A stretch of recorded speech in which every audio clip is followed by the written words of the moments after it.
Les deux oiseaux sur la branche, est-ce que ça te parle? Est-ce que tu vois ce que je veux dire quand je dis ça?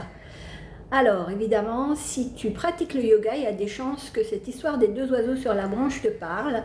Et moi, comme je suis mentor en incarnation de soi, on peut dire, c'est quelque chose qui a traversé ma vie pour la première fois il y a plus de 30 ans, grâce à ma prof de yoga. On étudiait les Yoga Sutras. Les Yoga Sutras, c'est les textes qui sous-tendent le yoga. Et là-dedans, eh bien, il y a un paragraphe qui parle des deux oiseaux sur la branche. Et c'est vraiment, si je t'en parle aujourd'hui, c'est que pour incarner vraiment qui tu es, ta vérité, ton toi profond, c'est important que tu te connaisses bien. Et cette histoire des deux oiseaux sur la branche, c'est tout con.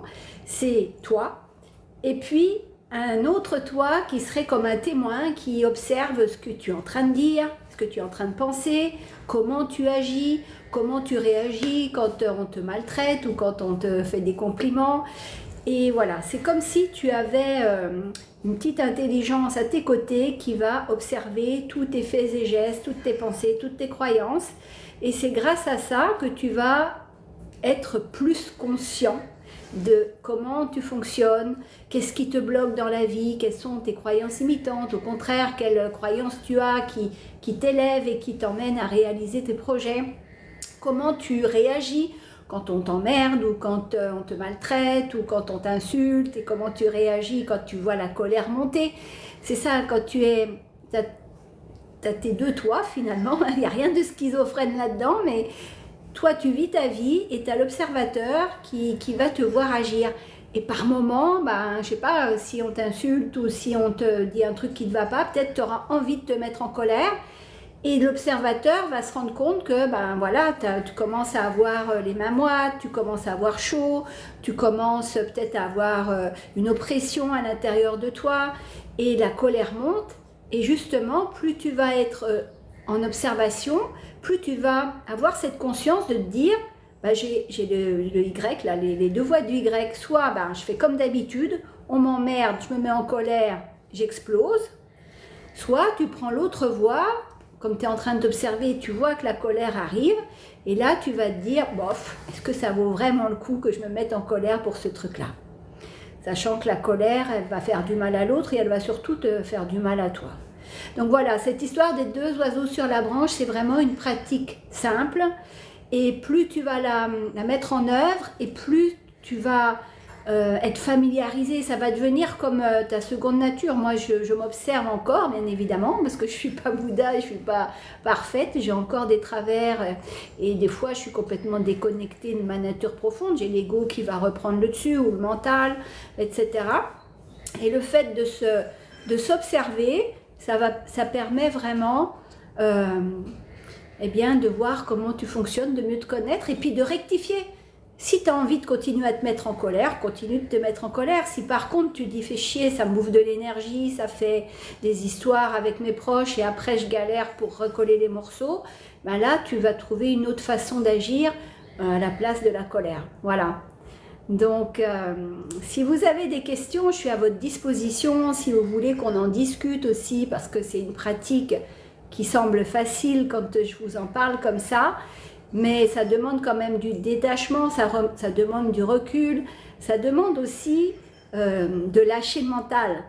Et en Occident, bien souvent, les gens, ils sont tout le temps dans le mental, en train de cogiter, en train de se prendre les pieds dans le tapis pour rien finalement. Donc c'est une belle pratique.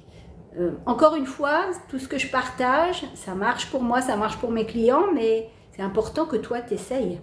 Parce que peut-être tu vas pas y arriver, ou peut-être ça va pas du tout te plaire et que tu vas dire ça sert à rien, c'est pas mon truc. Il y a pléthore de façons d'incarner sa vérité, d'être bien dans sa vie, de retrouver une joie profonde et de briller, de laisser sa propre lumière briller sans que les autres l'éteignent. À toi de trouver le moyen d'y arriver, si cette voie te tente, bien évidemment. Aucun prosélytisme dans ma démarche, juste envie de partager ce qui, moi, m'amène depuis 30 ans, plus de sérénité, plus de joie, plus de conscience surtout dans mon quotidien. Et avec le fait aussi de lâcher le mental, ça te permet de bien dormir, d'être en meilleure santé, de ne pas t'inquiéter ni pour des choses qui sont déjà passées, ni t'inquiéter de ton futur. Ça permet vraiment de trouver une paix intérieure et ça fait, pour moi, je pense que beaucoup d'humains, pour avoir accompagné des milliers de personnes depuis 30 ans, pour voir dans mon quotidien comment les gens vivent, trouver une paix intérieure, retrouver de la joie, retrouver de l'émerveillement, retrouver l'envie de vivre tout simplement. Je pense que ça peut faire beaucoup de bien à beaucoup de gens. Voilà, n'hésitez pas dans les commentaires à me dire ce que vous pensez de ce que je viens de vous partager. Ces 2 oiseaux sur la branche, pour moi, c'est vraiment une super belle pratique. Testez-la. Alors évidemment, si un jour tu testes, ça ne fait pas d'effet, réessaye le lendemain. Ou réessaye dans la même journée. On ne peut pas être 24 heures sur 24 en observation de soi, bien sûr, mais fais-le un petit peu chaque jour. Comment on transforme sa vie, comment on attire plus de joie, plus d'abondance, plus de paix, des meilleures relations dans sa vie.